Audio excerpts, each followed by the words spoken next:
بھی ہے. اور رہی یہ بات کہ کیا دنیا میں سارے مشہور ہو جائیں گے، تو سارے دنیا میں مشہور ہونے کی ضرورت نہیں ہے. ہاں اللہ کے ہاں مشہور ہو جائے تو فَاذْكُرُونِی أَذْكُرْكُم، جو اللہ کا ذکر کرے گا تو اللہ کے ہاں وہ مشہور ہے. تو شہرت کا ہو کہ اللہ کے ہاں ہماری ہو، دنیا میں نہ ہو ہمیں کوئی ضرورت نہیں ہے.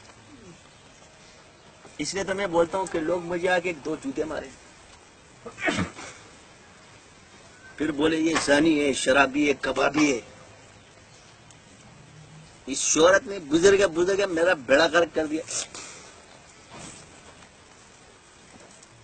آپ میں کچھ نہیں ہوں، سب اللہ کرتا ہے.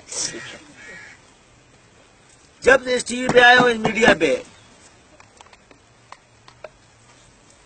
ادھر سے وہ شیطان کی اولاد پہ سر غصہ آتا ہے. میرے پیچھے لوگوں بولو نور جالی ہے، کبابی ہے، شرابی ہے، مجھے میری نسبت کے پیچھے میں تمہارا واٹا چاٹا کر دوں گا.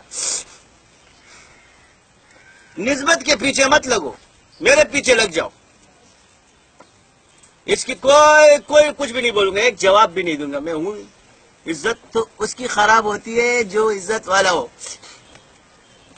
ہماری تو کوئی عزت ہی نہیں ہے تو ہم بے عزت کیا ہوں گے. مگر نسبت کی عزت ہے، اللہ کے دین کی عزت ہے. سو اس کو چاہے فاسق پہلائے چاہے متقی پہلائے، دونوں کو ثواب ملے گا. حق کی بات کرنا تو حضور سے کسی نے سوال کیا یا رسول اللہ فلانا عمل نہیں کرتا، کیا دین کی بات کسی تک فرمایا؟ ہاں. مگر تم لوگوں کو پتہ ہی نہیں کہ اس میں کیا راز ہے. جو بندہ دوسرے کو دعوت دیتا ہے تو اس کے اندر ایک راز ہے، کیونکہ اس دعوت دینے سے آسمان سے جو سکینہ نزول کرتا ہے پہلے اس کو صاف کرے گا پھر اس کو کرے گا. کیونکہ جب انسان نل کا کھولتا ہے نا، کیا کھولتا ہے؟ فوارے کا، تو پہلے پانی اس پر آئے گا بعد میں دوسرے پہ پڑے گا جو سامنے ہوگا.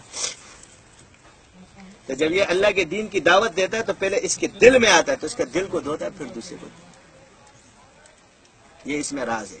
تو یہ بندہ آہستہ آہستہ ٹھیک ہوتا ہے. جو پہلے سے ٹھیک ہو تو اللہ اللہ خیر صلی اللہ. تو یہ دعوت کے دو طریقے ہیں. تو بعض جب دوسروں کو دعوت دیتے ہیں تو اپنی برائیاں ختم ہو جاتی ہیں. تھانوی رحمۃ اللہ نے فرمایا جس چیز کا میں عمل نہیں کر سکتا تو میں اوروں کو دعوت زیادہ دیتا تھا، جس کی وجہ سے اللہ مجھے توفیق دے. اور رہی یہ بات کہ میں